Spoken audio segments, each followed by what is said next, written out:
আজ সকাল প্রায় ৯টা ৪৫ জলঙ্গি সড়কের নাজিরপুর কলাবেড়িয়া এলাকায় সাগরপাড়া থেকে বহরমপুরগামী একটি যাত্রীবাহী বাস বড় ধরনের দুর্ঘটনার মুখে পড়ে।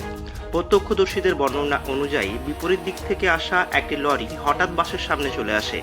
সম্ভাব্য মুখোমুখি সংঘর্ষ এড়াতে চালক তৎক্ষণাৎ জোরে ব্রেক কষেন। এর ফলে বাসটি নিয়ন্ত্রণ হারিয়ে যায় এবং সেটি পাশের রাস্তার নয়নজলিতে পড়ে যায়। দুর্ঘটনার পর মুহূর্তে স্থানীয় বাসিন্দারা ঘটনাস্থলে ছুটে এসে আহত যাত্রীদের উদ্ধার করেন। তড়িঘড়ি করে তাদের নিকটবর্তী হাসপাতালে পাঠানো হয়।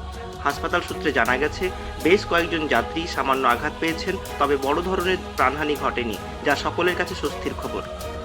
ঘটনাস্থলে পৌঁছে পুলিশ পরিস্থিতি নিয়ন্ত্রণে আনে এবং যান চলাচল স্বাভাবিক করে।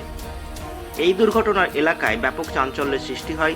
স্থানীয়রা জানান, জলঙ্গি সড়কের এই অংশটি বহুদিন ধরে দুর্ঘটনাপ্রবণ এলাকা হিসেবে পরিচিত। দ্রুতগতি যানবাহন, অপরিকল্পিত ওভারটেকিং এবং পর্যাপ্ত সড়ক নিরাপত্তা ব্যবস্থা না থাকার কারণে প্রায়ই দুর্ঘটনা ঘটে থাকে এখানে।